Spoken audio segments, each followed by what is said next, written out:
Ella es directora de la Iniciativa de Transparencia y Anticorrupción del Tecnológico de Monterrey. Maestra Ángeles, muy buenos días, bienvenida a Café y Noticias. Y pues sí, platíquenos sobre por qué ahorita estamos hablando de que otra vez hay topes en el tribunal. ¿Qué es lo que está ocurriendo en este caso con Kamel Nacif, maestra? Muchas gracias por la invitación, Daniela. Buenos días a todas y a todos. Pues mira, este es un caso bien interesante. Es un caso que viene de tiempo atrás.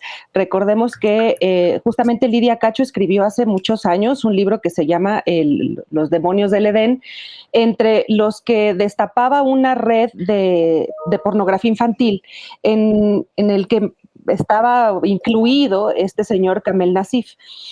A partir de ese hecho se desprenden otra serie de acciones entre las que está que detienen a Lidia Cacho y la llevan a la cárcel y la torturan sexualmente. En ese lapso se da a conocer una llamada telefónica entre el que era gobernador Mario Marín de Puebla, el gober precioso, y Kamel Nacif, en donde Kamel Nacif le dice al gobernador como muchas gracias parece ser como por haber detenido a Lidia Cacho, y le pide darle un coscorrón a esa vieja, ¿no? Esa es un poco como la expresión que utiliza. Entonces, este caso llega a la Corte, te digo, hace más de 10 años, creo, y en la Corte, en la Suprema Corte de Justicia, genera una gran división entre los ministros. La persona digamos que la ministra que justamente, balancea este caso a favor de Nacif, pues es justamente la exsecretaria de Gobernación, Olga Sánchez Cordero, cuando era ministra de la Corte, y en aquel momento la ministra Sánchez Cordero argumentó que como se había obtenido esta prueba de forma ilegal, es decir, el sonido, entonces no se podía tener por acreditada una prueba legal y fehaciente en contra de Kamel Nacif. Y entonces, bueno, el caso quedó ahí. Ahora mismo, a partir de todas las investigaciones que se siguen haciendo en el caso, Lidia Cacho y la gente que está vinculada con este caso vuelven a hacer la investigación, y entonces solicitan nuevamente, a partir de nuevos, de nuevas situaciones que se van conociendo, le solicitan a un juez que libere orden de aprehensión, y libera orden de aprehensión en contra de Kamel Nacif. Kamel Nacif intenta ampararse y le niegan el amparo.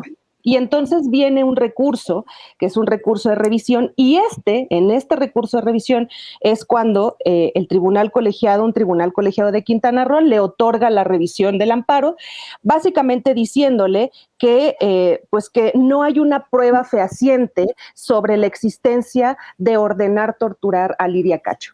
El argumento es muy parecido, como te puedes dar cuenta, al que se utilizó en aquel momento en la Suprema Corte de Justicia. Y claro, lo que hace pensar esto, pues es que hay una posible injerencia o un posible acto de corrupción relacionado con esta especie de exoneración que se le da directamente a Kamel Nacif, básicamente porque existen tantas pruebas en su contra, pero además, adicionalmente a eso, porque las razones que arguye el tribunal colegiado son inverosímiles, Daniela, y además es terrible, es un golpe terrible a la credibilidad del Poder Judicial, y sobre todo, pues a la protección que se supone que tenemos que recibir las mujeres, los hombres, no solamente que somos víctimas de violencia, sino las que también son víctimas de tortura. Este mensaje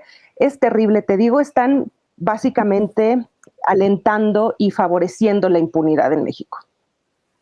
Exacto, maestra, en todo el país, ahorita estamos hablando de lo que ocurrió en Quintana Roo, ya con el tribunal colegiado, que ya se está hablando de lo que hizo la jueza, de si está bien o estuvo mal, ya estamos viendo que la removieron, pero en todo el país se está llevando a cabo pues un debate sobre qué pasa con los jueces y la impartición de justicia, porque ahí parece que hay como un tope en lo que todo se desvanece. ¿Qué pasa con este caso en concreto de Lidia Cacho, y usted cómo ve fue pues también el tema a nivel nacional, porque digamos lo de la jueza en el caso de Lidia Cacho y Kamel Nacif, pues es un ejemplo de tantos.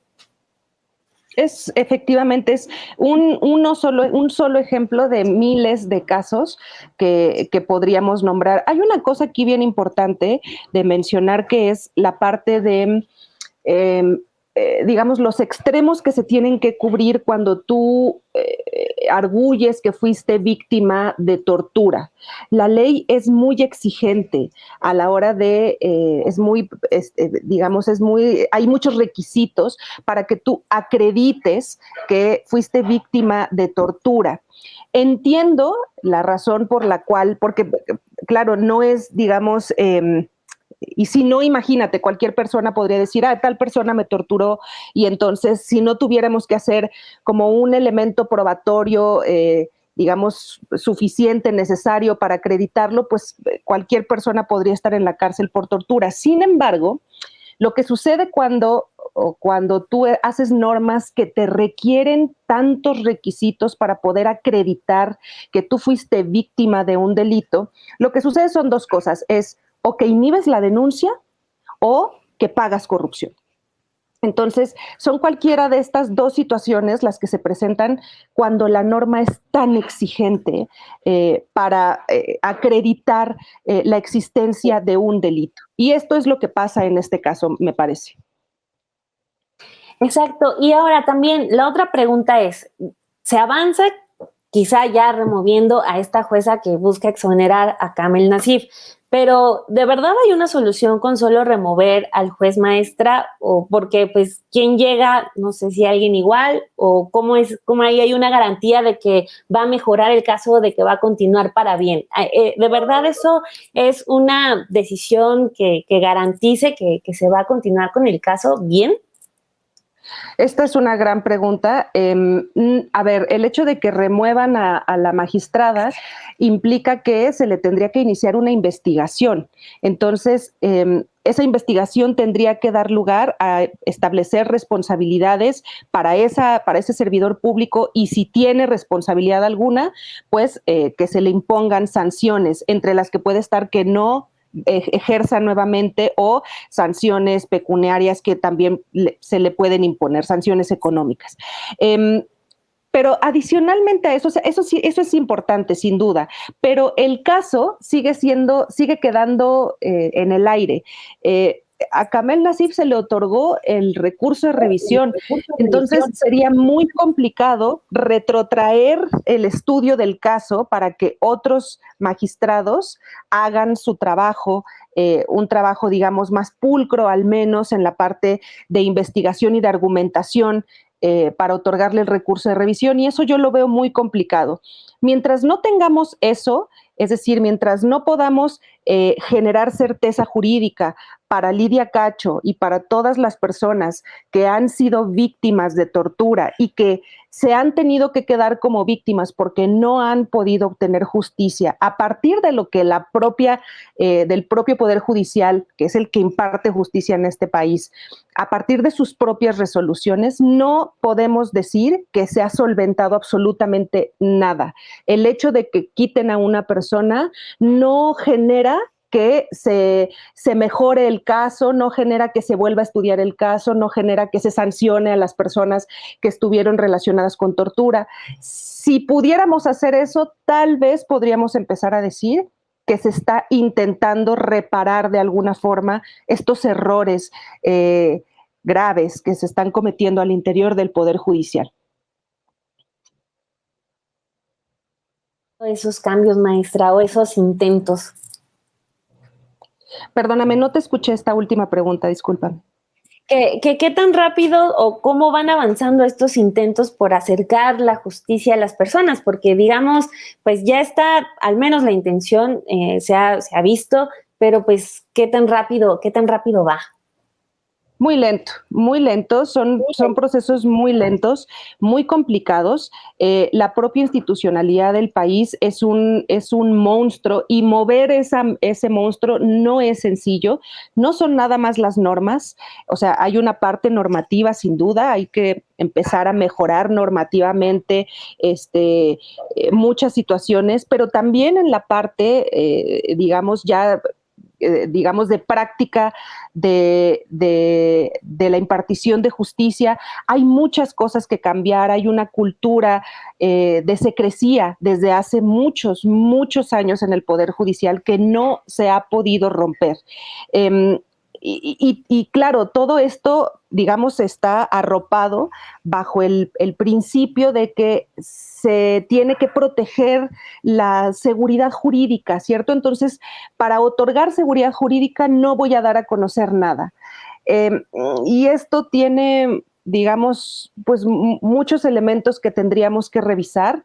Adicionalmente, revisar los perfiles de las personas que están siendo nombradas como jueces y como magistrados y hasta como ministros de la Corte para revisar sus credenciales. Es importante establecer ese procedimiento ciudadano de revisar cuáles son las credenciales de esta gente que imparte justicia. Por último, maestra, sobre este tema de empezar a revisar las credenciales de esta gente, porque, o sea, bueno, y también retomando un poco el tema inicial de la entrevista, que es el caso de tortura a una periodista en el que estuvo metido un empresario de pues muy alto calibre, un gobernador de un estado, digamos, que no tengamos justicia aquí es impresionante, pero hablando de los casos, pues de personas de a pie, en casos donde no está inmiscuido un exgobernador, pues con estos pues magistrados y jueces de los que a veces poco sabemos, pues cuál es el futuro que podríamos esperar para pues todos estos casos. Claro, justamente por eso es muy importante la labor que hacen ustedes, los medios de comunicación, los periodistas de investigación. Es sumamente importante su labor. Por eso es, porque ustedes dan a conocer estos casos muy grandes, muy llamativos, como el de Lidia Cacho, pero también los casos pequeñitos, en donde se afecta a una persona que no es, que es hija del vecino y que no tiene ningún tipo de poder político, económico, mediático. Pero gracias a ustedes, gracias a los medios de comunicación, existe la posibilidad de que den a conocer sus casos, de que alcen la voz. Y esto me lleva al siguiente argumento, que es: tenemos que proteger a los medios de comunicación, tenemos que proteger a los periodistas, tenemos que buscar la opción y la posibilidad de que puedan hacer su trabajo con libertad y con tranquilidad, de que no los van a matar, de que no los van a afectar en su patrimonio, de que no los van a afectar en su familia, y eso hasta ahorita no lo hemos podido hacer. Mientras eso no pase, estamos alentando un círculo de corrupción, de impunidad, que no va a parar hasta que podamos garantizar al menos que el periodismo sea libre y que esté protegido. Ay, no, pues con eso me quedo, maestra. Muchísimas gracias por haber estado aquí en Café y Noticias, y pues muchas gracias por traernos claridad sobre este tema del Poder Judicial, que hay veces que se pone muy técnico, pero nos funciona que estén los expertos aquí con la disponibilidad para explicarnos, maestra. Muchísimas gracias. Muchas gracias a ustedes. Buen día.